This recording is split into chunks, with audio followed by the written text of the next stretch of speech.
Welcome, everyone, to the 451 Degrees podcast, the all censorship topics podcast for the Unsafe Space Network. Today, we are going to be talking about internal censorship and text censorship involved in writing. And joining me today is Ben. Hey, Alex, how's it going? Good. How are you? I'm fantastic, thanks.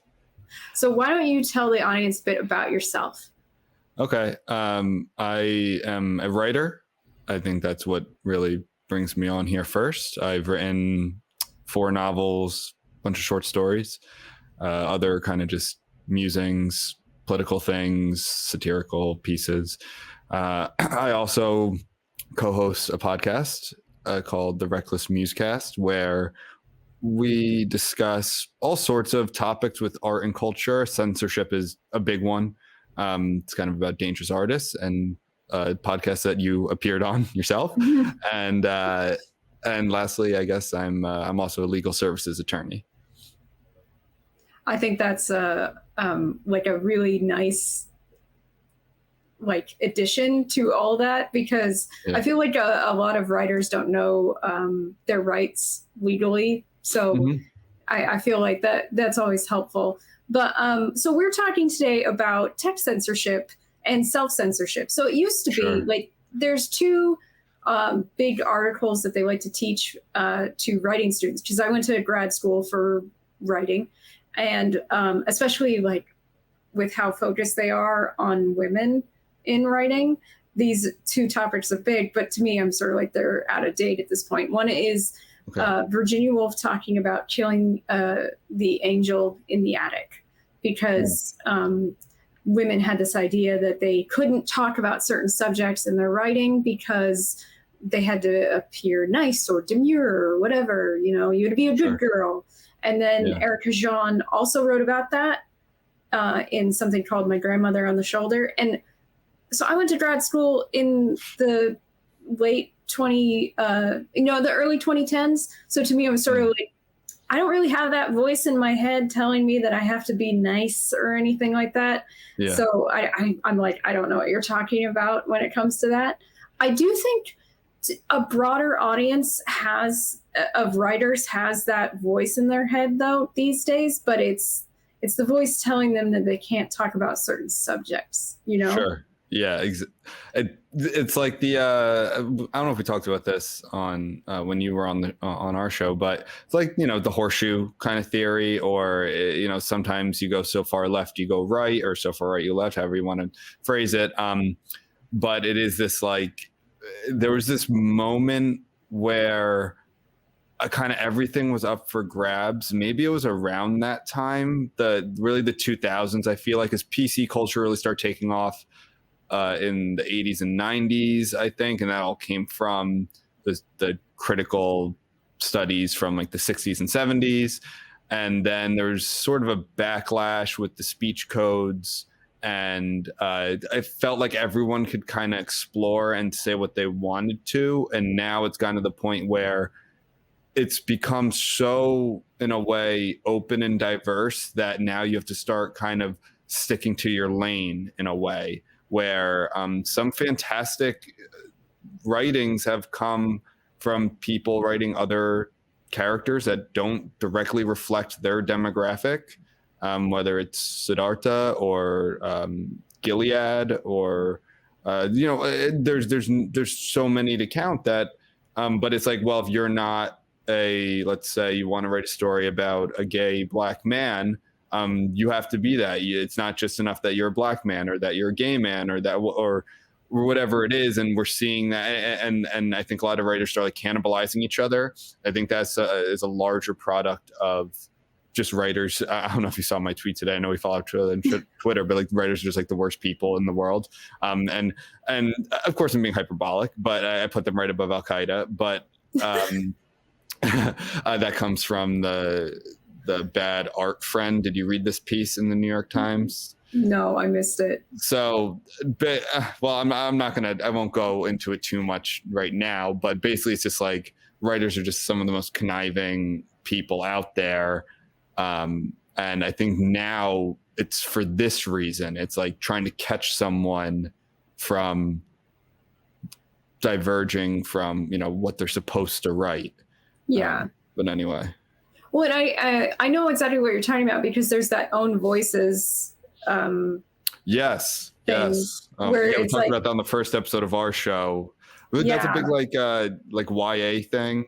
Yeah, it is mostly. Yeah. But yeah, own voices is so annoying, because it's sort of like it is a stay in your lane. You can't talk about, you can't write about that. And it's honestly terrible, because to me, I'm sort of like, you can write anything you can get away with, that you can do authentically, that you can do well. Sure, like, it doesn't fucking matter who you are or whatever. Like, it shouldn't matter. So, so a lot of writers are censoring themselves right now. Like, can I write that? And it's like, if you even have to ask the question, the answer is probably no. They won't let you write it.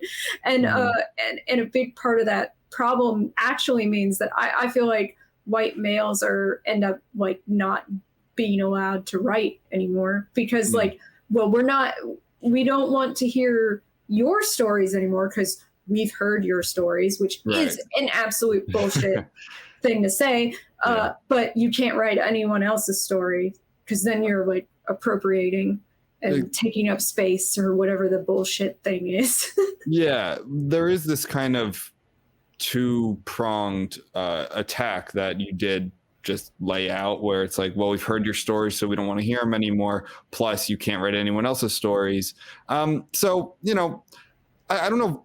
Well, the way I just phrased it, I don't think it's not like writing someone else's story necessarily, because no one is going to write the same story, but it's like, well, you can't touch a topic, or you can't touch something because of how you identify, like whatever your identity is as a writer.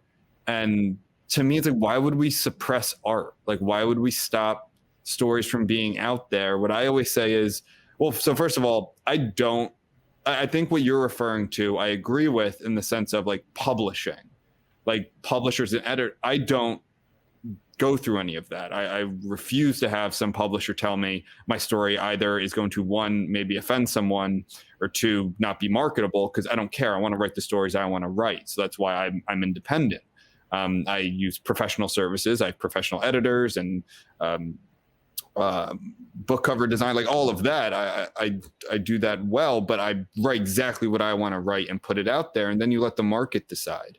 What I always say is, you know, my first book, I have a couple of characters. One of them's a Algerian Muslim man, and I'm not an Algerian Muslim, and I did my research, and I like to believe it's a well-written character. But maybe if someone read that from that culture and background, they might say, well, this is inauthentic. Well, that's on me then, and that's fine.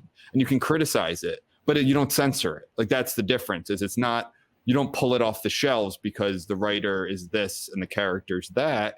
It's okay, well, one, you don't have to read it. And the only time you have to read something is maybe like it's assigned to you in school. You don't, but you know, that aside from that, you don't have to read it, and you can criticize it. That's the beauty of the market. You can say, well, this character isn't authentically written, you shouldn't read this book. And if the person hears that and goes, oh, sure, okay, fine. But if not, you know, they're like, all right, whatever. Well, I want to read it anyway because it interests me. That's fine. That's fine too. But it shouldn't be, well, we literally can't put this on a page and sell it because of who you are and what you wrote. Well, that, like, where does it go from there? That's not the sign of a free society. No, it's not. And at the same time, even if you do have the right identity to touch a topic, you have to talk about it in a certain way. Sure. In your writing. So then, like, even then you can't say certain things, which is really insidious, because it turns most of the literature I've read, the contemporary novels that came out of the lit world from the traditional publishing in the last few years, has been absolute drivel. Like, honestly, really bad writing. Like, there's no plot.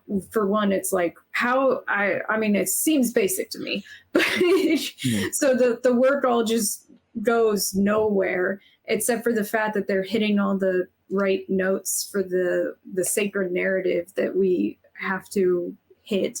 And I'm not willing to do that bullshit. Because first of all, I think that writing, any kind of art form, needs to push boundaries.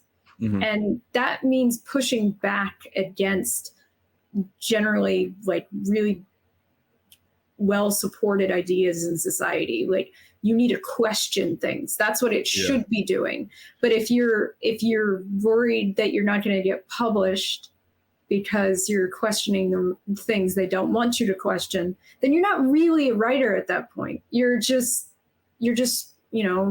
producing agitprop essentially. And that creates really bad writing. It's just, you can't be dedicated to your craft in that way. So to me, I feel like we've diluted the novel so horrifically lately. And I have a very hard time reading contemporary novels at this point. And I'm just like, I'm going to go back to the 70s to read novels. Right. So I'm not one really I don't keep up with contemporary literature. Like, if a book looks interesting, I have like most writers, and even if you're not readers, I have a list of probably like 120 books right now that I just, every time I buy one, I end up adding something else. And whatever it could be, it could come out, it could come out last week. It could be a book from the 50s. I don't know, but I just kind of pick and choose off of that. So I don't know really, like, I don't follow like the contemporary literary world. What I do notice, one, is that either men, and especially white men, have stopped writing, or their books aren't being put out there. Because I follow Publishers Weekly and others. So, and like every time there's new books, out of 10 people, one might be a white guy. I get that there is this, but at the same time, if there's interest in the market for diverse books, that's fine. There's nothing wrong with that. But are they being kind of propped up in lieu of other books because, or in lieu of like substance, which if you're a contemporary reader, unlike I am, that kind of sounds like the complaint you're having.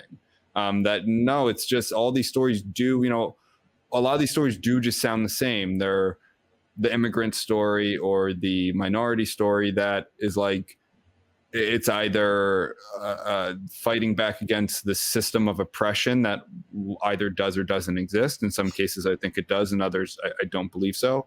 Or it's, the kind of, well, for years, there was a lot of white savior type of books, and now it's like a backlash to that.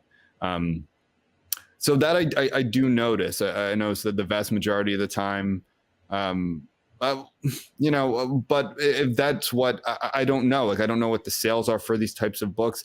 I think people are generally reading less. I don't know if that's statistically true. I think that maybe some people are fed up with the kind of contemporary literary world.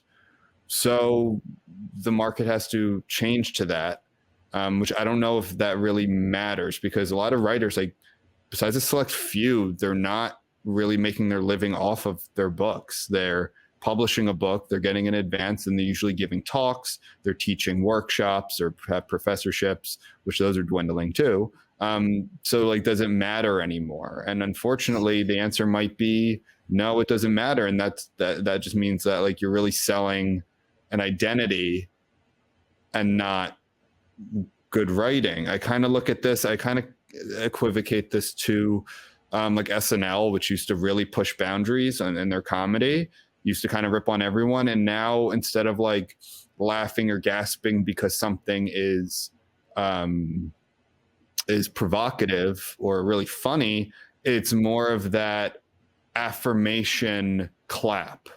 You know what I mean? It's like, yes, you're saying the thing we want you to say as the overwhelmingly like educated white liberal coastal elite type, right?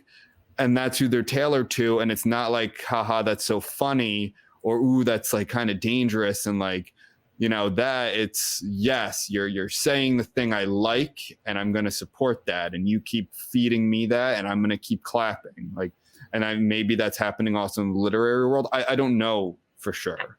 Actually, I likened it at one point to the idea, and because you're talking about like they're essentially selling an identity. Yeah. I liken it kind of to in the past when there would be Black performers for entirely white audiences and Black people weren't allowed into the audience. Like it kind of feels like that. Like it's basically they're selling an identity to like make themselves feel better, but not actually doing anything about the issues they pretend to care about in any kind of real way. And also, when you look at who's getting published, especially the debut authors, which I paid a lot of attention to, they're all people who went to a program that they knew somebody, and that's how they ended up getting their debut novel deal through the traditional publishing route. So it's almost impossible to break into it now without that networking. And some of it is just like really pathetic who they know. And to bring up a memoir, there's a memoir of a woman who I read half of it before I was like, I can't do this anymore. Like, this is so pretentious and so narcissistic. I can't keep going. Well, wait, who was it? Can you say it? Yeah, I'll say it. It was Long Live the Tribe of Fatherless Girls. And it's so weird, too, because she had a fucking father in it. And she fucked her father? No, she had a father. I was just being profane. But so like she had a father and she was saying she's a fatherless girl. I was like, I don't understand what your point is. I can't read the entire bullshit that you're wanting me to read. Partially because she was so damn rich. And she was like going on about how she was socially unaccepted by her peers. And I was like, I wasn't as a kid either. Like I didn't have a lot of friends when I was young. But when I went home, I didn't ride my own personal horses to get over it. Right.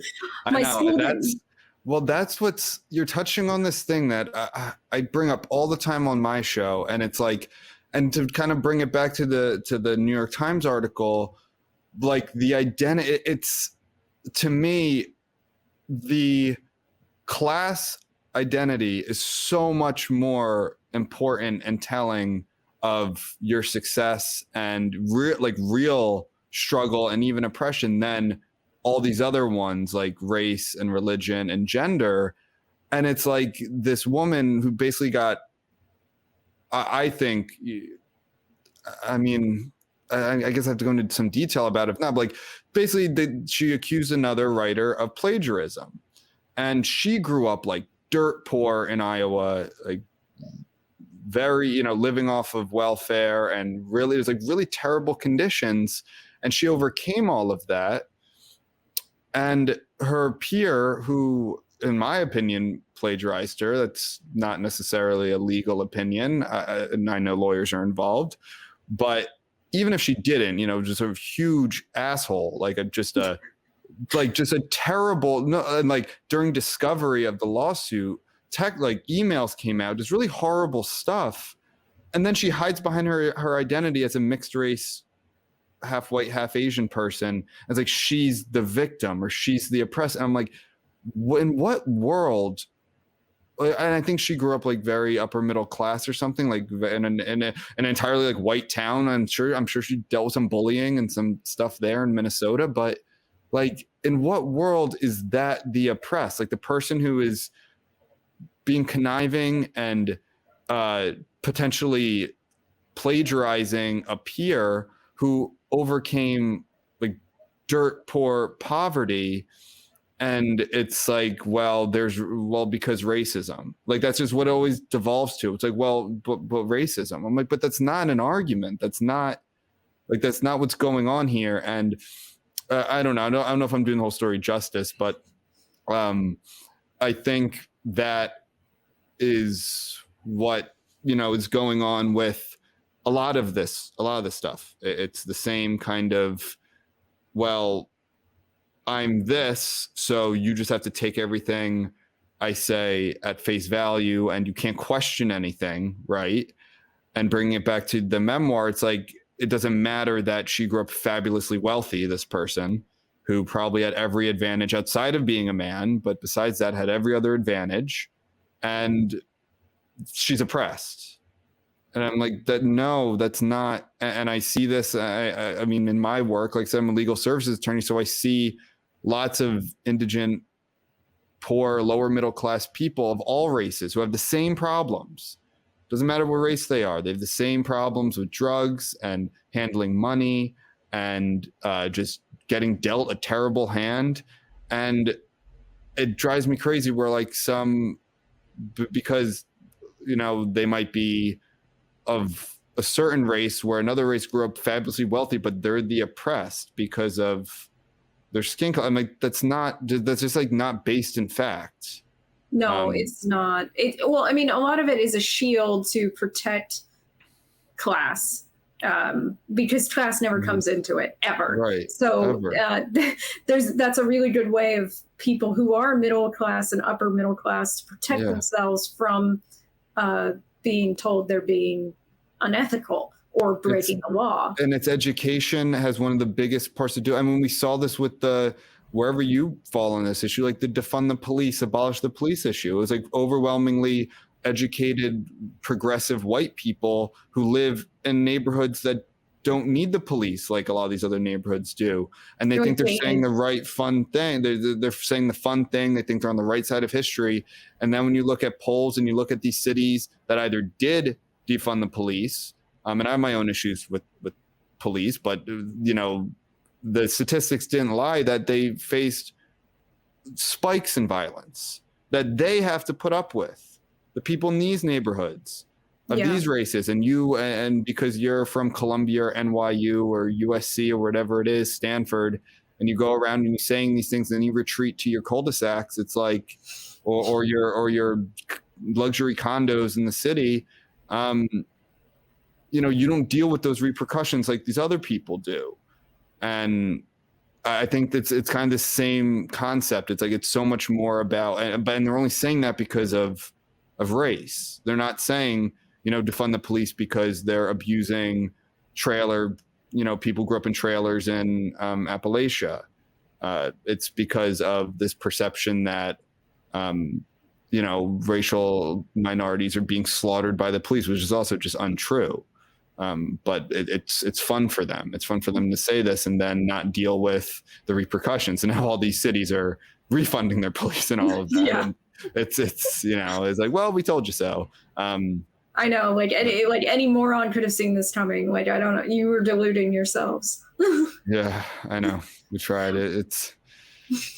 But to bring it back to writing a bit, so you suggest, because this is the route you went, self-publishing. Using the apparatus, like how people use YouTube to create and those kinds of platforms to create podcasts, using self-publishing as a way of getting your work out there as a writer if you're not doing the narrative. So like, can you give writers who want to go that way some like advice, like sure, how they can do this? Definitely. So one, you know, the benefits to self-publishing, they exist, definitely. It can be costly, so why not say save your money and put it in a fund for self-publishing? Because what you don't want to do is cut corners and not hire editors or hire a professional book cover designer or something like that. So you do have to pay for that in self-publishing, unlike a traditional publisher who takes care of all those costs, pays you in advance if you're lucky. Sometimes they don't even do that. Pays you in advance, and then you make money kind of more in bulk depending on some sales. Or self-publishing is all just about like the sales. You handle the marketing unless you hire someone to do it. So my advice would be write all the time, write every day if you can. Put out the best product you can, revise with at least one editor. I use two. So I go through, so for novels, I should say, every book I write a first draft. I print it and hand edit first. Then I go and I make those edits back into, you know, my computer.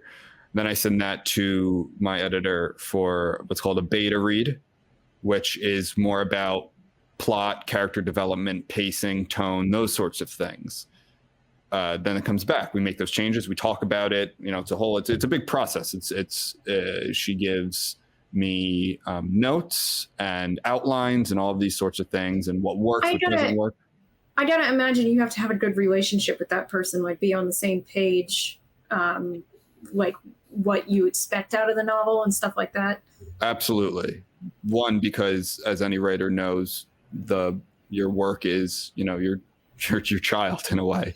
It's just probably because you put sometimes sweat and tears, maybe blood. I don't know what you're doing when you're writing, but but it's a lot. You spend, or I'll only speak for myself. Sometimes I write instead of going out. Sometimes I would write instead of watching that movie, or meeting up with that for that drink or whatever it is, and you do sacrifice something. And again, because I moonlight as a writer, right? It's not my job. I get it. I'm the same way. It's not my day job. Which is the vast majority. To be honest, it's probably the better route to go to get a steady income, something that is also fulfilling. You should definitely want to do that, and then it opens up a little more freedom with your writing too, because you don't have to write the marketable thing, which could be boring and stale. You can write whatever you want, and to be honest, there's usually a market for everyone, depending on what you're writing. So to answer your question, yes, I have an excellent relationship with my editor. So one of them does kind of the vast majority of it, and then the other's more of the proofreader. So I'll have a good relationship with her also. My first editor, who does the first couple phases, I have an excellent relationship with. I've used both of them for all 4 of my novels. And she knows me, knows my work. Because it can be sometimes which like, well, you have to cut this, or this isn't working, and you want to be on a good relationship with someone like that.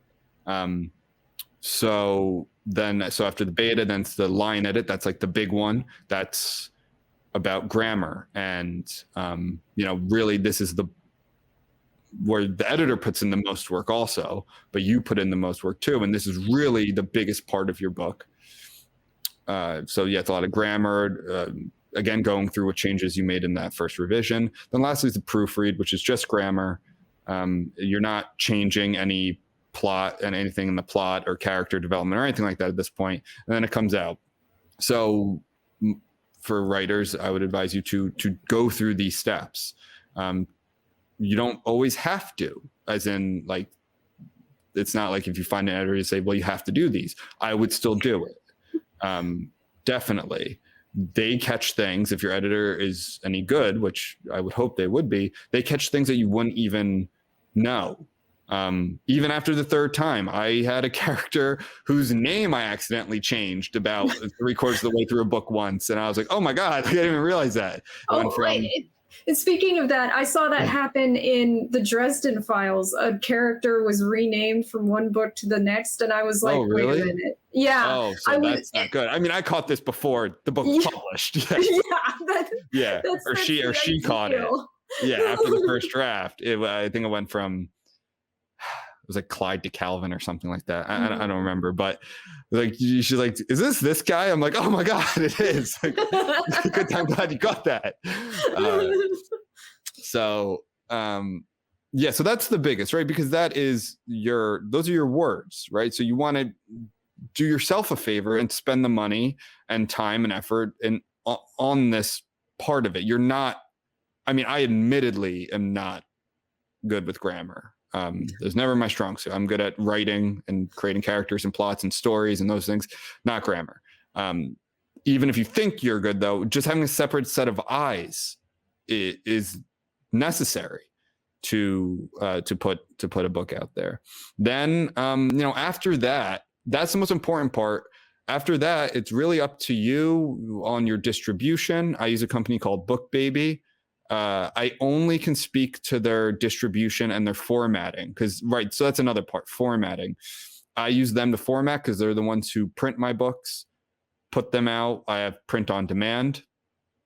So you could go on right now and order it, and they'd print, if you ordered one copy, they'd print one copy, send it out. That's nice. It's unlike traditional publishing or even traditional self-publishing, it's kind of oxymoron, but old school self-publishing, I should say, you used to have to like just order a ton of books and put them in a garage or something. That's not the case anymore, which is really nice. And of course, there's ebooks, right? I all my books are available on ebooks too. You have to do that. I personally don't read ebooks, but don't cut yourself off from that market. I've readers. What I exclusively read, and it's really because of my horrible eyesight. The large print book essentially went away when ebooks. Oh, did it? Yeah, almost entirely. Like it's almost completely gone at this point because e-readers replaced it. Oh, okay. I didn't know that. Yeah, I mean, I have readers in Brazil and Japan and Australia and South Africa, and you can't, it'd be much harder to do that if you didn't have ebooks. You definitely want to have that option too. Book cover, I used a couple different book cover designers. I would have used the same one again for my last book if she wasn't so busy, but I like the guy I had. She was just like, well, I can't get to this, for a year. I'm like, oh, okay, I gotta find someone else then. But you can find them pretty easily. I would definitely spend the money on that too, because if your book doesn't look legit, people will just a lot of times skip over it. So you don't want to sell yourself short. You put the time in and the effort to write the book, to revise it probably 3-4 times. Don't, sell yourself short on potentially a few $100 to just have people go, oh, that doesn't look very professional. What's going to be inside? I'm not going to spend 10 to 20 hours reading it if it doesn't look, good to the eye. So, of course, the saying that if you look up like any book cover, should I get book cover? The first sentence of all of these blogs will always be, they say, don't judge a book by its cover, but actually everyone does, which is very true. Well, I mean, they used to say that before we had dust jackets on books. And then, right. So it doesn't apply anymore. Yeah. I mean, it basically stopped applying during the Art Deco period when they started putting art on the books. Right. After that, it's like it doesn't exist anymore. Which, if you want to talk about one, so I don't read a lot of contemporary literature. Not that I have I think newer books on my list too. I'm like, oh, that sounds interesting. Put it on. But is it just me, or does like every single book cover look the exact same now? I know, they all look the same. Crazy. It's all just like, it's like bright, right? It's like bright colors and script or just text for the most of it. Oh, usually, like evenly spaced throughout the entire cover. It'll be like purple and pink or green and blue, like very bright kind of pastel-y colors. A lot of them, like they all just look the exact same. Every single book. I know. I said that Disney was clearly hiring the same people to do their posters every time because there were all these like radial designs or by designs that like were mirrors. And then I started looking at book covers and I was like, the same 4 freaking art styles are in all books. I know. I noticed that. I'm like, these all just look the exact same. It's frustrating. Yeah. I love the old, like really intricate covers, like sci-fi novels and horror novels and stuff like that. They're fun. It's like real art on the cover. Yeah. I also want to talk though about what writing program people use, because so Microsoft Word is like one of the biggest market shares when it comes to word processing. Now, I discovered recently that they have a sensitivity setting now. What? Yeah. What do you mean? So there's in one of the sections, I think it's one of the tabs all the way to the right, it says sensitivity. On my version, it's grayed out. I can't change the sensitivity. Right next to it is dictate. Sensitivity? I know. Like, what does that even mean? I don't understand. Like certain words? Yeah. Like if so you the type idea is like, you can type them. Like it'll let you type anything, but then it'll like squiggly line, like your grammar or your spelling or whatever, and say, what color is it? I don't know. I've not seen it, but I did test the dictate is right next to it, and I tested it. They have a profanity filter on the dictate. Oh my and gosh. So if I write like Dr. Fauci's a lizard, will they like a squiggly line under it? It's like, are you sure you want to write? Yes, I do. Yeah. Well, so like I tested the profanity filter and I sent it to you in the Discord. And is that what that was? That's what that is. I was looking at that. I was like, what is she sending me? Yeah, no. So I tried it in English and I tried it in Spanish. Which I'm not sure how good my Spanish pronunciation was. But if you look at the first section, which is dictated by Microsoft, which, by the way, this was kind of fun at the same time as being absolutely horrifying.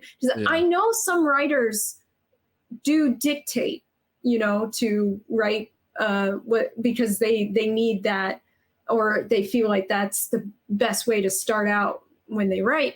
I'm not one of them. I just actually type. But if you look at this file, you'll see that you can see what I wrote because I actually, what I said, because I recorded myself as I said it, so that I could dictate it myself. Because when I got in there and it started actually censoring me, it would not write certain words. I had to check mine. That is so wild. Like what? Yeah. And I couldn't even remember all the words I said. And so if you look at it, it's kind of ridiculous because some of the words, like the C word, which I do say, but I'm like, okay, I'll pull back a little bit for this, for the sake of some of my audience members probably don't like it. But anyway, so I said that word 4 times, and it didn't censor it. It didn't recognize it as a word, as the word I was trying to say. So if would have like a red line under it? What it would do, it would CTE. And I'm like, I don't know what that is. Or what was the other? TUNT.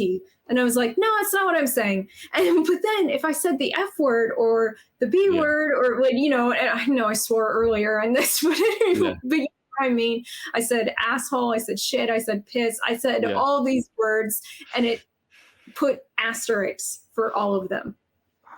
And then I set the filter to Spanish. And said some Spanish words. I said hijo de puta and stuff like that, and it censored those too. And I was like, oh my gosh! And it so at the end, all it says is "You suck, Microsoft." That one up.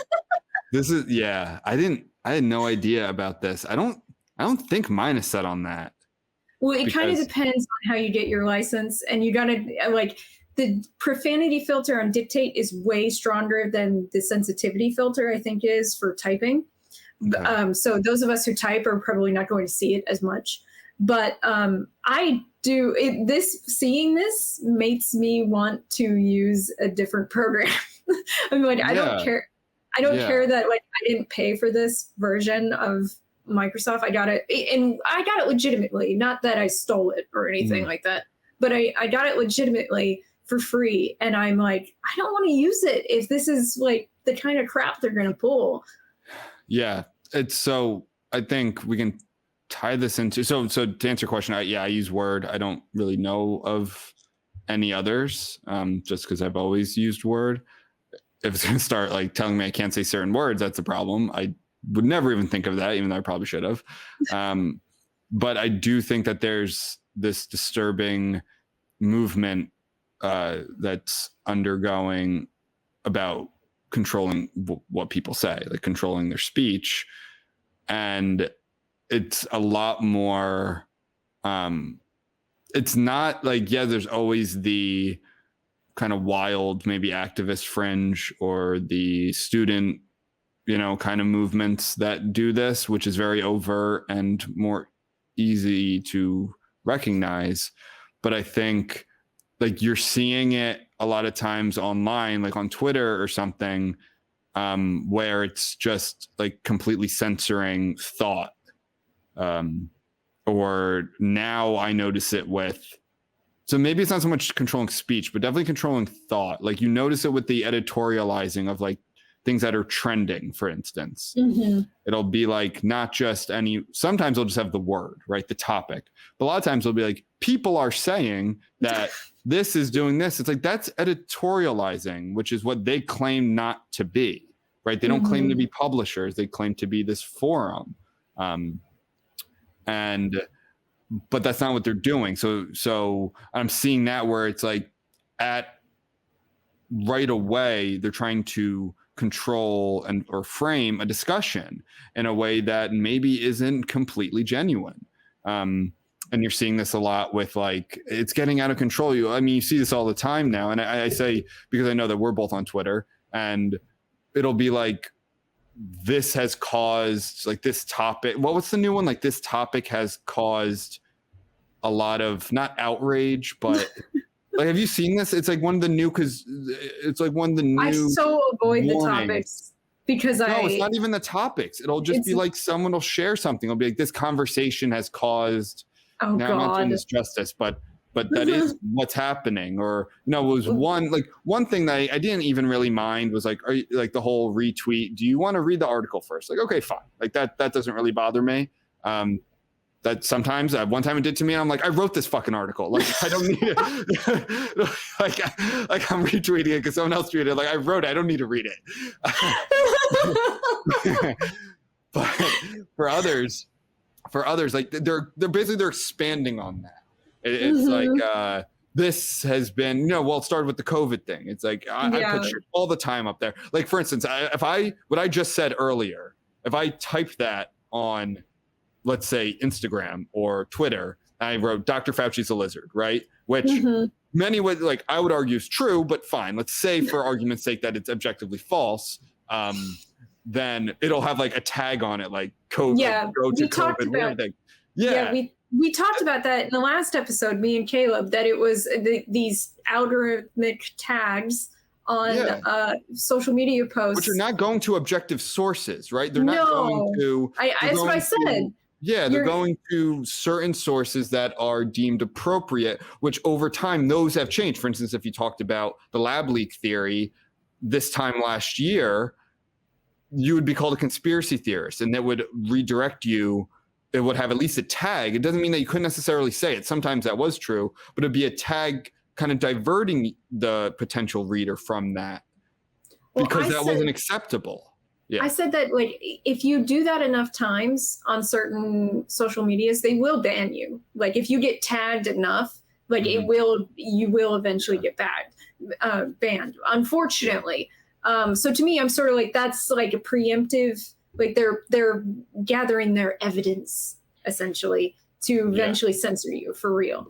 But like to bring it back to the idea, like, so the fact that like, okay, so it's bad enough that when we are just having a conversation on social media, we're getting all these tags, but then to be one-on-one with your computer program, when Word is not a social program. Word is a private it's a utility. Yeah, it's a private workspace for you to write and for them to be telling you that, like, it was bad enough in the past when they said that women couldn't like get the voice out of their head or whatever, and we have the voice of the woke in our head, some of us, or what the publishers will allow us to say or whatever. But now it's literally in our word processing programs.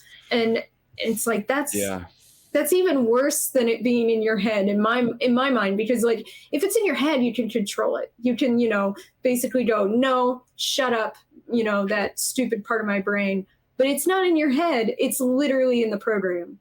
Yeah. I guess I just didn't realize this was happening. So I'd have to test it. But I mean, it's only going to get to the point where right now it's like, and so it always goes back to like the same shit. Cause like now I'm thinking of like Carlin's 7 Dirty Words, right? It was like, he did that.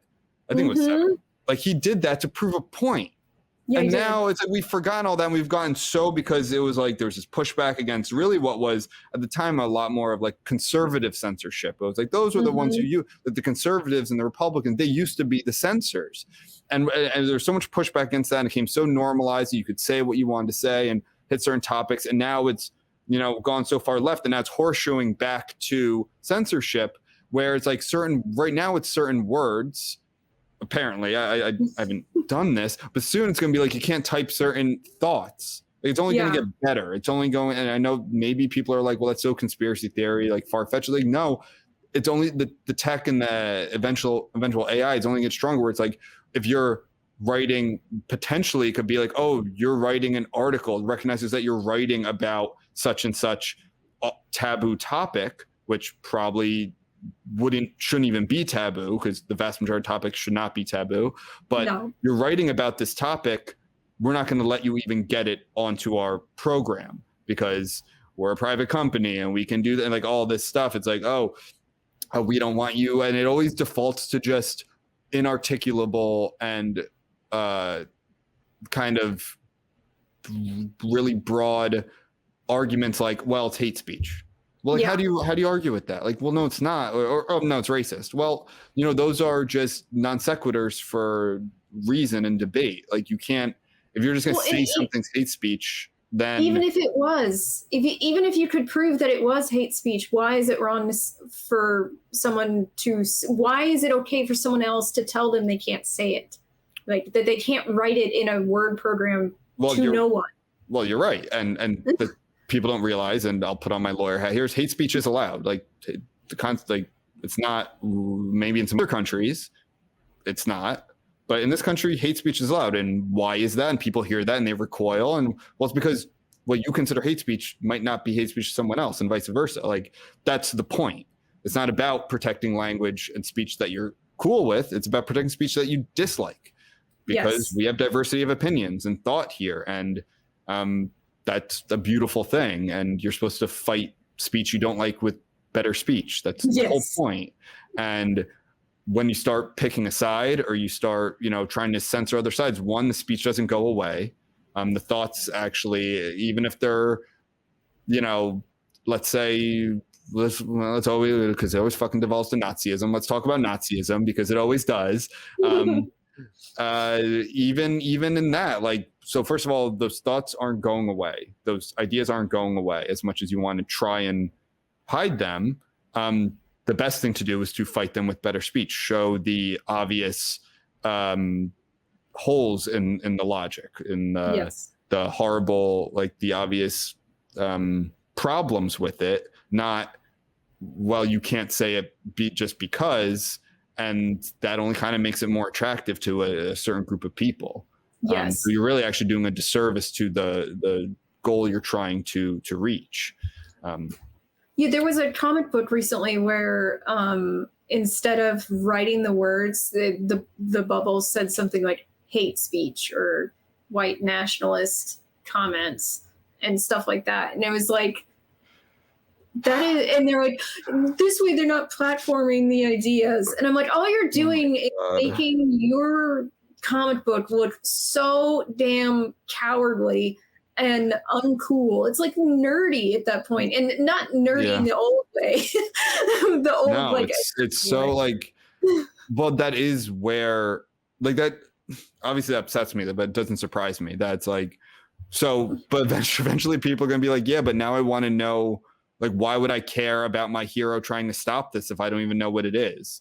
Exactly. Like, stop, that's hate speech, so nebulous. White supremacy is so nebulous. Now, it doesn't mean what it actually means. Like, like Larry Elder.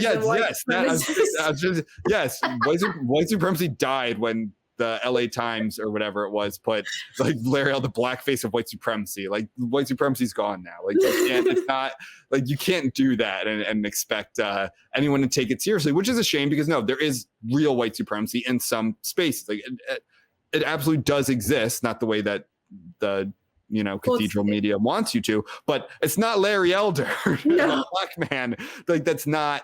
So it lose, just like Nazi, just like fascism, just like even communism, and these things, they've lost all meaning because people just throw them around. Yeah, I say it's The Boy Who Cried Wolf. They all need to read that short story. And there's a reason that those stories, there's a reason that those fables and stories exist. Why we still read the ancient Greeks and Shakespeare and stuff, because the same issues keep coming up and people keep making the same fucking mistakes. Sorry, I'm allowed to. I know I've been swearing. You can swear. Okay, I wasn't sure. But yeah, I agree with that. Like I've read this. I've mentioned this before, but I read a biography about Swift, and it was so annoying to see all the political machinations and the social shit, and then it's all the same problems, and I'm like, this never ends. No. I'm like, this is like long before obviously postmodernism was a thing and social justice was ever mentioned, and I'm like, God, it's an inescapable problem of this BS, and I 100% agree with the fact that by not actually addressing the arguments, not fighting bad speech with good speech, you are just doing the bad speech a favor. Well, here, here's a good example. I just looked. So this word, here's the, so Dixie beer. This was a New Orleans beer company that was one of my favorites, and they fell victim to the Great Awakening of 2020, where Dixie, which just meant the South, right? Yeah. And actually in the New Orleans context, because of the French background, a Dixie, well, it's said in the French way, meant like a $10 note, right? Or a 10. So that's why the beer company, and Dixie means it's a huge swath of our country, down in Dixie.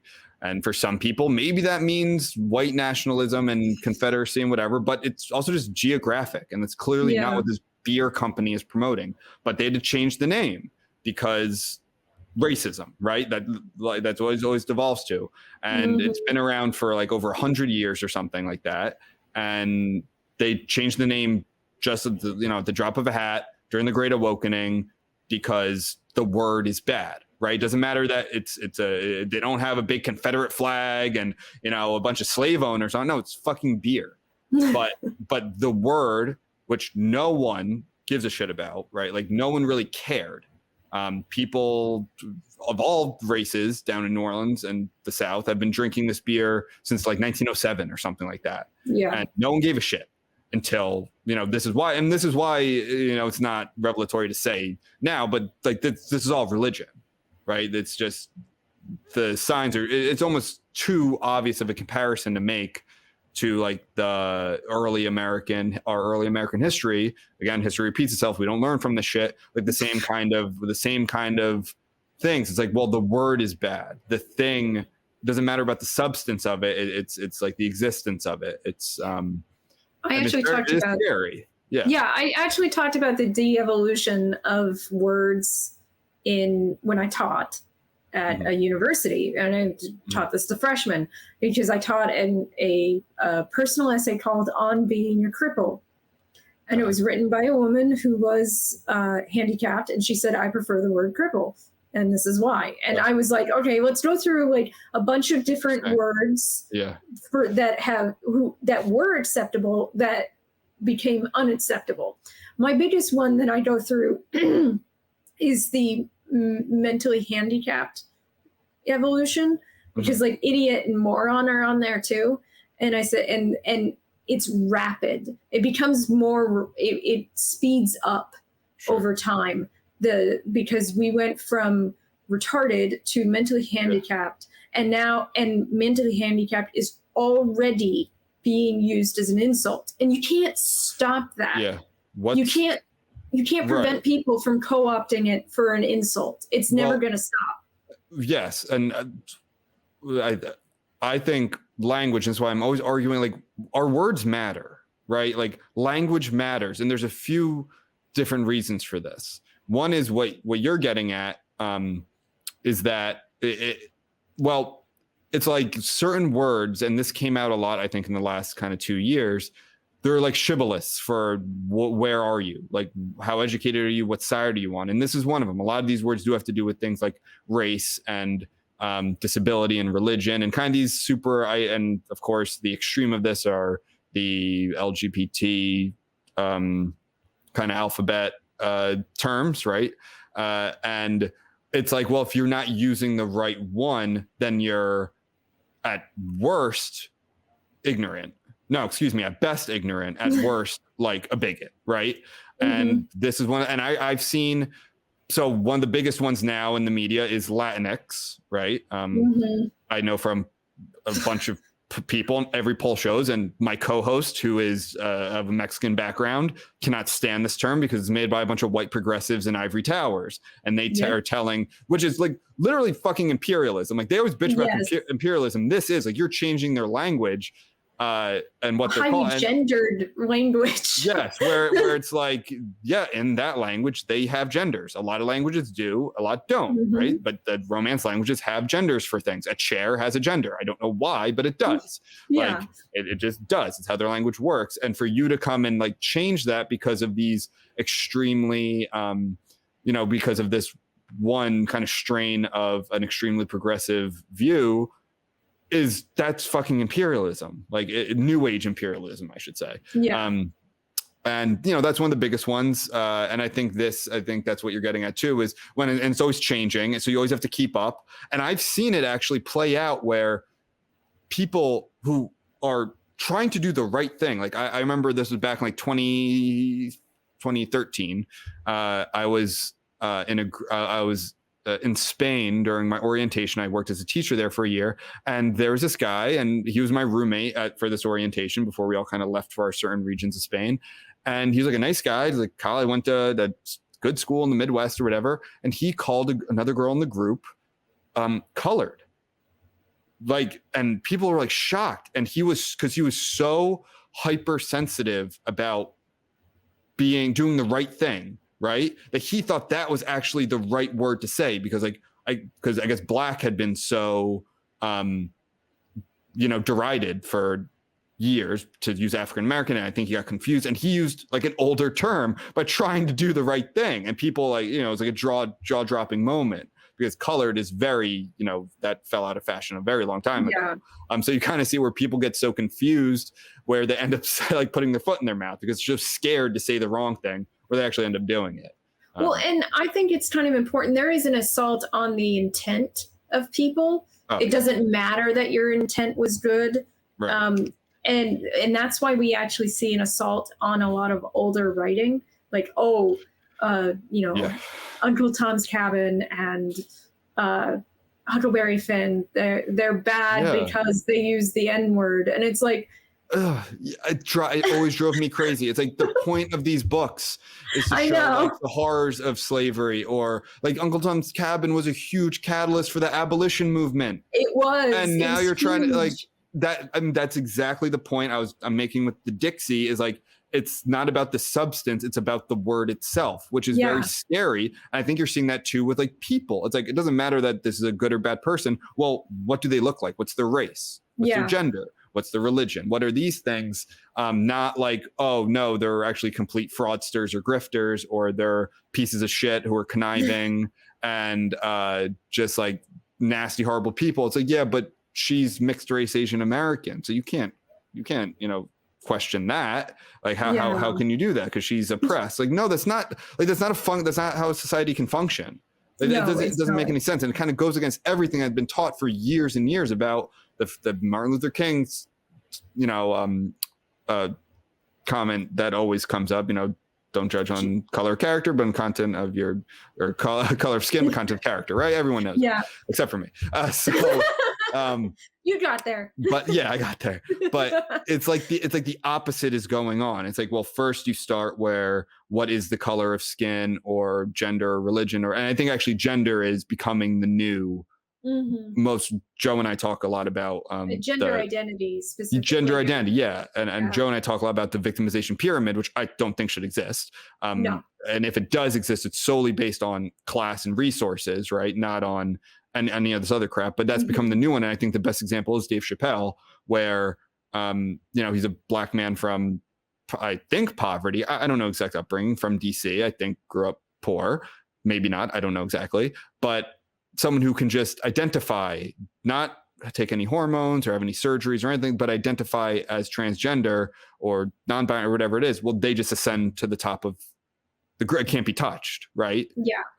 And I think that is where this is going. So I do think gender is going to be the new, which I also believe, and I don't know if you want to end on that. I think we're headed towards a transracial. I think that is coming. I think we're already starting to see it. But we're seeing trans disabled too, which like people saying they're like disabled and not disabling themselves. People formerly 100% able, having themselves disabled so that they can be disabled. How? And, like they're physically doing it, or like they're just identifying? No, they're physically doing it. Oh my God, that's terrifying. Yeah, I didn't know any of that. I thought it was more like anxiety, which a lot of people do deal with, and it can be serious, right? But it's not autism. It's not. No. I have generalized anxiety disorder. I'm incredibly high functioning anxiety sufferer, and it's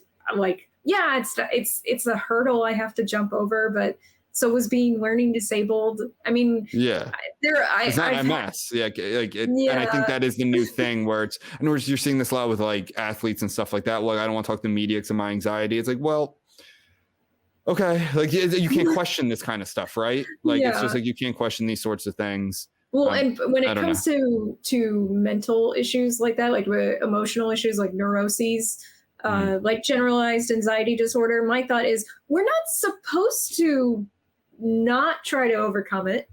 That's not how it works. Like I've spent my entire adult life trying to overcome it and felt accomplished in having done so. I'm not saying that it was easy, nor am I saying that it was impossible. But I'm saying I should try at the very least. Sure. And I think we are seeing a backlash to this whole concept of, well, victimization has a value to it now. And a lot of parents are pissed off about that because they teach their kids, who are usually, a lot of them are from either poor and or minority backgrounds, to be resilient, to work hard, to overcome these obstacles, where their teachers are saying, no, you're oppressed, you're victims, all of that. And the parents are like, what the fuck? Like, that's not what I've been teaching my child. That's not what I was taught. Like as a kid, it's what no any of us were taught. Like, and I was learning disabled, and it was never a thing where it was like, well, then you're never going to be successful. That was never like on the table. It was like, you work hard, you overcome it, and you're still successful. In fact, isn't it sweeter that you did it even with your hurdles? Yes, actually, yes. I mean, that used to be like the who was it? Who wrote all the like the American story, right? The American dream, kind of. Yeah, but who wrote, like, there's Horatio Alger. He wrote all those stories about like overcoming obstacles, and some of it can be corny or whatever. And I don't believe in this. Like, pick yourself up by your boots. No, that's not true at all. That's not based in reality. People are given different circumstances and dealt different hands, and a lot of people need help. But like, there is something also to that it should be both. Like, you should work hard and try and overcome things, and also like, we should recognize that people come from different circumstances and given different obstacles, and that's fine too. And that's the thing too, is that it's not as if with my learning disability specifically that I didn't have help, that people didn't recognize I had a learning disability and did stuff to help me overcome it. That is a real thing. And that is something that should be done, especially in education. Like, I'm not saying that like, just do it. That's not what I'm saying either. So like there is a middle ground here. And I don't think that, like, I think that this is hitting writing, especially fiction writing, especially hard. I feel like creative writing is essentially like in the traditional publishing route, freaking wiped clean of any kind of bravery or sense of strength and I think people think I think so many people believe that they're being, like you said, brave, but they're not, like, because they're getting support and bolstered from their professors or writing workshop teachers and from their peers and everything, because it's not about the quality anymore. It's simply speaking your truth. It's simply your quote unquote lived experience, which is a redundant statement I can't stand. Because you can't have an experience if it's not lived. Like, you live your experience. There's no other type of experience at this point in our consciousness. Like, that doesn't make sense. Maybe one day we will have that technology. Yes, but that doesn't exist yet. So anyway, I can't stand that term. But yes, they use and if it's like, well, if this person writes this story, regardless of quality, if it's their lived experience, quotes, then okay, put it out there. Great. Like, no, it's not. Like, one, it's patronizing to the writer and to the group, and two, it's putting out like less qualified work. Where we all suffer from it because we're not getting the best possible art. I think I do think the literary reading world is doing that. Thank you for confirming my thoughts. It's the confirmation claps. It's yes. You're saying the thing I like. Yes. And I was in a book club with contemporary lit, and it was like that. It was like, this is uncomfortable. I don't know if whatever you want to. I do want to see. What do you think of, like, in my lived experience, I do. I have a what's it called, email list and things. So like I notice, and also just from anecdotally from friends and what I see out there, the vast majority of my readers, at least on my email list, are, based on their names, female. And the vast majority of these book clubs I see and people reading who post about books, vast majority are female. So I really don't know if men are reading as much. I mean, this men across races, right? So I don't know if part of that is because they've been told all the time that you're not interesting, your story's been told, all of that, or there's something more biological there where men just are interested in other stuff. I don't know, but that I can definitely say is that when I see who is making book clubs, who's on my email list, who's leaving reviews for me, the vast, like, I'm talking sometimes 80 to 90% are female. And that's, so half the population is, you're missing out on half the population right there. And I think they're different. So I don't know. I just, I don't have anything to explain that. This is another giant topic that maybe we should address at some point, because I do think that there's an assault on masculinity culturally. So why would you read the major culture stuff when when the things you value are not involved in it? So I think that's a big part of it. And honestly, I think that's bullshit. I don't think it's a smart move from the publishing world, and I don't think it's a good idea to assault masculinity as a culture. I think it's a really dumb idea. So, but that would be a topic for an entire episode. Definitely. I agree. All right. So thank you so much for joining me and talking to me. And the advice you gave for people who want to do the self-publishing route, I think that's all really helpful information, especially that don't skip on those things. Probably a good idea. Yeah. All right. So this has been 451 Degrees on the Unsafe Space Network. We are the All Censorship podcast. If you could walk your fingers over to the like and subscribe buttons, I would really appreciate it. Leave a comment below, and we will see you next time.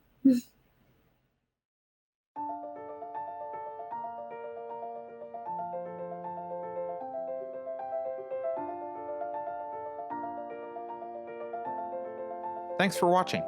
If you're new to the channel, we have a deep content library that includes interviews with everyone from Mike Cernovich to Megan Murphy, so go check it out. If you'd like to see more, please consider supporting the show by visiting unsafespace.com/donate. You can find us on all the major social media platforms, at least for now, and you can find a community of like-minded individuals on our Unsafe Space chat on Telegram. See you there.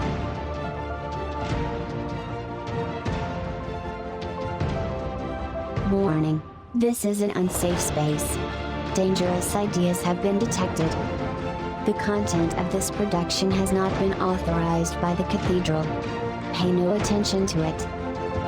For your protection, the following co-conspirators have been unpersoned and scheduled for ideological vaccination. To avoid cancellation, please update your ideological contact tracing app on your smart device immediately. Here's a fun fact. Only vaccinated Black Lives Matter. If you think about it, no one should be allowed to express opinions. But don't. Think about it, I mean. That's not your job. Thinking has been scientifically proven to be less efficient than compliance. Science, scientific, and scientifically are registered trademarks at the World Economic Forum. Unauthorized use is prohibited. Computer voice courtesy. Never mind, that last line is fake news. Please disregard it and return to your safe space immediately.